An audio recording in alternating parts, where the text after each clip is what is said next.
So today I'll be discussing the unselectable stages in Dragon Ball Xenoverse 2 and from the process of Dragon Ball Xenoverse 1. Instead of just showing you the maps like this, that, and this map, I'm also gonna explain the origin of this map, so it won't be just me, pointing out this map, or this map. Only gonna mention maps that were used at one point, so no Corner City, no Time Nest, or the Time Rifts. Even though they're technically playable stages, of stages that we can technically fight in, they are what we literally never fought in these stages, so they'll be excluded. Anyways, I'll stop yapping and finally start the video. So the first stage is inside of Whis' death.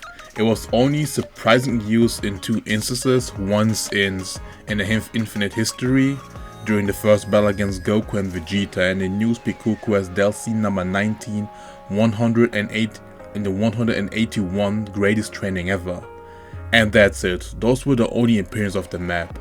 Honestly, inside of Whis' death isn't anything special, yet it's also pretty cool. I don't know, maybe it's because of the background. It kind of reminds me if you look at the sun for so long and then look at the sky, the sky again. But yeah, so this stage is pretty empty, of course, because it is supposed to be a training stage where our character or any other character is supposed to train there without worrying about damaging anything inside of Content City or whatever stage there is. But I'll give it, if I'm being honest, like a 6 out of 10. Again, pretty good stage if you have a low-end PC, like a really shitty PC.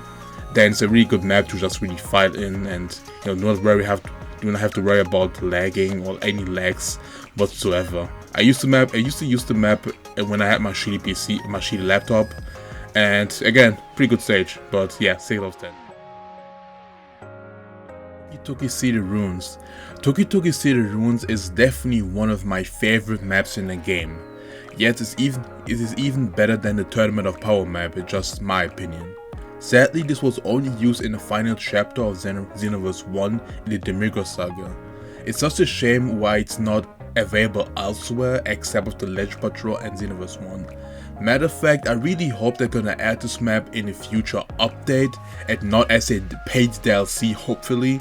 Because look at how the map looks like with the hourglass being destroyed and all of that. It really gives me like the end of the world vibes.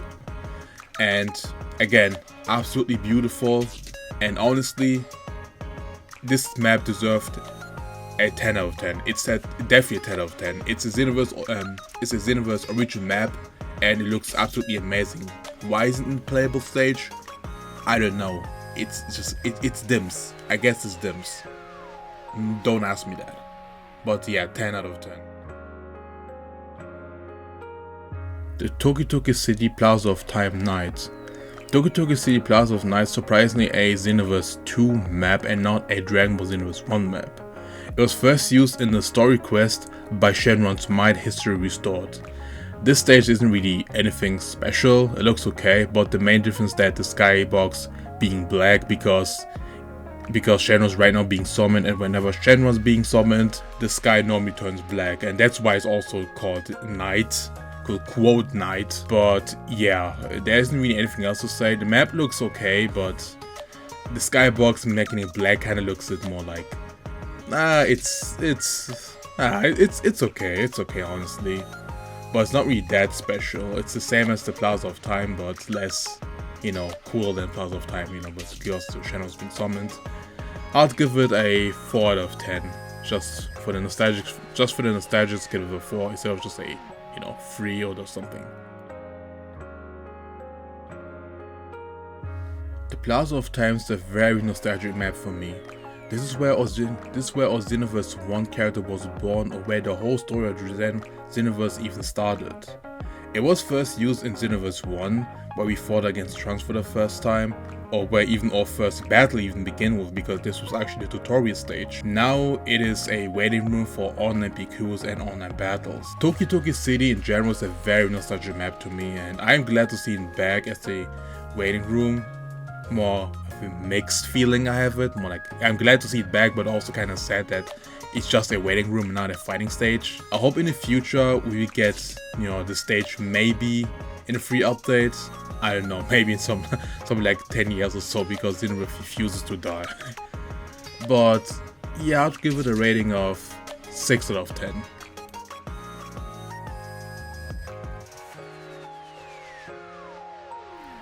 Frieza's spaceship, the Namek one with the Namek background and the damaged one. I'll include all of them together because the interior literally looks the same. There's no difference inside. The only difference that the damaged one has this like hole, like the glass has a hole, and nothing else. In most Xenoverse 1 Namek quests, the spaceship is used always in the damaged version, while in Xenoverse 2 it's a mix of both, but mostly the non-damaged one.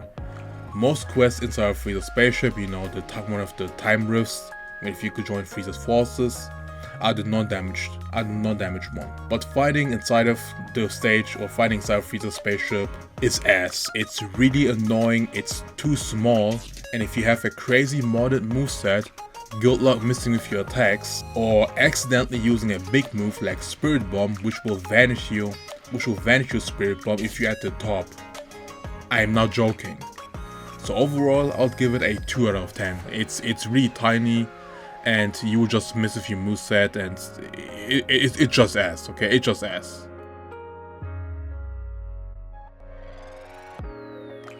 West City Ruins Daytime. West City Ruins Daytime was the original of the 3 maps and was only used in a DLC story quest in Xenoverse 1 during the Neo Guinea 4 story. And by the way, no, it's not a mod. This was actually the GT DLC number 1, the first DLC. But as far as I know, it was only used there, not in any other PQ quest or story. The only thing which I really like is that I really like the crater there, but then it really looks generic, honestly. And I would give it a 3 out of 10. Earth from an Unknown Time. So the Earth from an Unknown Time is the final stage of the Unknown story. This is where we fought against all Xenoverse 1 character, Bardock, Towa, and Mira, and later Mira in his final form. This map was also used in the Conton City Vote DLC against Baby. Honestly, this map is mid as hell. It's just a reused map from Dragon Ball Xenoverse 1, the West City Ruined Daytime, where we fought against the Neo Guinea force, but with a different skybox. So we got 3 versions of the same map. Nice, right? I give it a 3.5 out of 10. Honestly, it's pretty mid. I mean, the skybox kind of looks cool, but nothing special. Last but not least, the Word of Microtroll. The Word of Microtroll map is only used when you get the brainwash attack from the raid or the expert mission boss. You first get transported to this map where you have to first beat yourself, or if you're playing online, somebody else has to beat your other evil self. This map is okay. Honestly, I really like the corrupted red crystals in the background, even though I know it's just a reused map from the Crystal Raid map, I know, but it just gives me this final boss vibe, and I honestly would fight Final Form Mira here instead of the Earth from an Unknown Time, if I'm being completely honest with you. But I would give it a 5 out of 10